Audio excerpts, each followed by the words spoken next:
네, 어제 고 정주영 현대 창업회장의 25주기를 맞아서 열린 음악회 소식을 저희가 전해드렸죠. 이 행사에 다녀온 박영선 전 장관이 공개한 일화가 하나 있는데요. 정주영 회장의 과거 일화가 화제가 되고 있습니다. 크고 앞서갔다 그래서 우리가 좌절할 필요가 없어요. 본인이 실패했다고 손을 들찌게 빌어서 실패지, 인간이 자기는 영원히 승리할 수 있다 생각할 때는 영원히 난 승리하고 살고 있다고 이렇게 우리는 생각하고 있어요. 가까이 이렇게 앉아서 이야기할 때는 야, 내가 재벌의 총수가 아니야. 무유한 노동자야.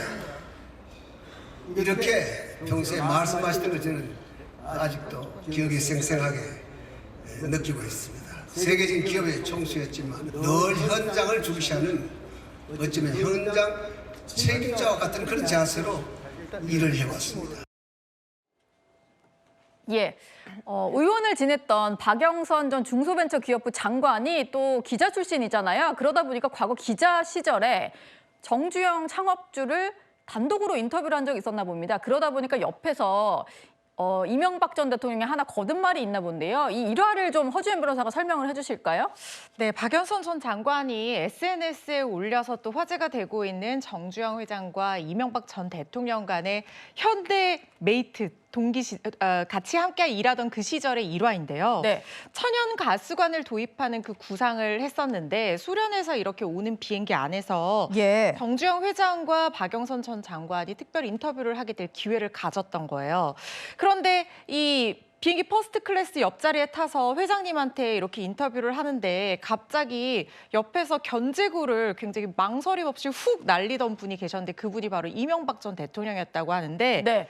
이 호칭이 굉장히 눈에 띕니다. 회장님 이렇게 부른 게 아니라 형님 특정 방송사한테만 그렇게 알려주시면, 특종을 주시면 다른 방송국에 큰일 납니다. 이렇게 얘기를 했다는 거예요. 예.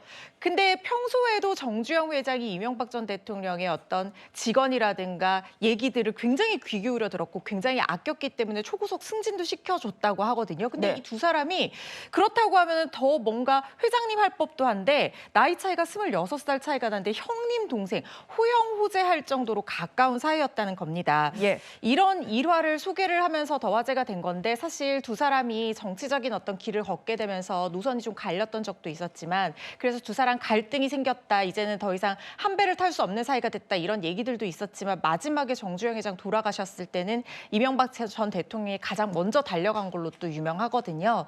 이런 부분이 어떻게 보면 우리 역사의 한 단면이기도 하고 정주영 회장이 기업 회장이지만 항상 본인이 인정한 인재에게는 귀를 열어놓고 얘기를 들을 줄 아는 소탈한 회장님의 모습도 있었던 것 같다는 생각이 듭니다. 예.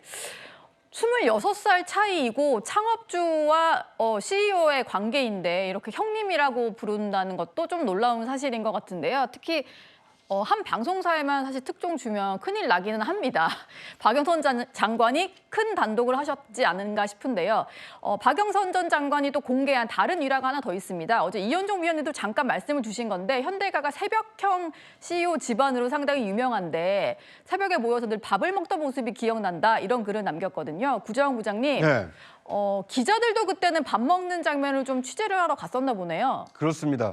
뭐 지금도 뭐 그런 그 취재 패턴이 남아 있는지 모르겠습니다만 예. 과거에는 재계 총수 또는 정치인의 경우에는 이 주요 지도부 인사의 집에 가서 오늘 주요 이슈가 어떤 것이 있는지, 일정이 어떻게 되는지 굉장히 이제 심층 취재하는 그 문화가 좀 남아 있었거든요. 정치부 기자는 정치인 집에 가고 경제부 기자는 기업인 집에 가고 그런 그렇습니다. 거군요. 그런데 이 박영선 장관이 이제 그 기자 시절에는 MBC 경제부장 출신인데 이 재계를 출입을 할 때 현대 이 정주영 회장을 이렇게 취재를 했던 모양입니다. 예. 그런데 정 회장은 아침 자택에서 출발하는 시간이 제가 다큐멘터리로 봤을 때는 5시에 집을 나섰거든요. 5시에요. 네, 그러니까 밥은 그 전에 온 가족이 모여서 먹는 거 아니겠습니까? 예. 그러니까 기자들도 일찍 새벽같이 가서 이 정 회장과 함께 식사하는 모습을 보고 출근하는 길에 동행하면서 이제 앞으로 주요 현안이 어떻게 되는지 이런 이 질문을 하는 시간을 가졌을 텐데 네. 이제 그런 자신의 이 과거 취재 경험담을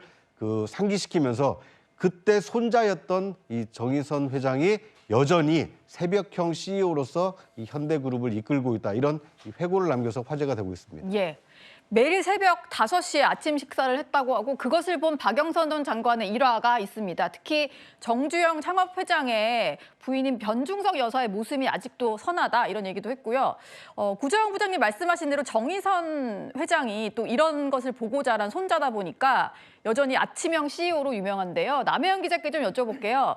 뭐 아침형 인간인 것 외에도 이런 일화가 있던데 현대가에는 좀 연애 결혼하는 뭐 그런 풍습도 좀 있고 집안이 좀 반대를 했었는데 할아버지인 정주영 회장이 좀 도와줘서 결혼에 성공을 했다 이런 얘기가 전해지네요. 네, 유독 정주영 회장은 손자인 정의선 회장을 정말 아꼈다고 합니다. 그리고 지금의 정의선 회장은 사실 이런 정주영 회장의 아낌없는 사랑과 그 교육이죠. 아침 밥상머리에서 하는 그런 교육 덕분에 이렇게 지금 된 것 같은데요. 또 하나 정말 특이한 점은 보통 재벌이라고 하면 우리 다 모두 정략 결혼을 떠올리잖아요. 예. 근데 현대가는 조금 달랐습니다. 사람들의 약간의 그 자유로운 연애를 조금 허락했던 건데요. 특히나 너무나 아끼던 정의선 회장의 약간의 그 연애에 대해서 조금 문제가 살짝 있었던 거예요. 같은 정씨였던 거예요. 예. 그런데 정주영 명예회장의 큰 결단력이 있었습니다. 네. 정혜선 씨는 하동 정씨고요. 그리고 부인은 부인은 김포 정씨인 거예요. 그래서 괜찮다. 너네들 사랑해도 된다. 그러니까 네. 할아버지가 정말 전폭적으로 밀어준 거죠. 그래서 지금의 약간 안정적인 사회생활이 되지 않았을까 싶습니다. 네. 현대가 얘기까지 한번 만나봤습니다.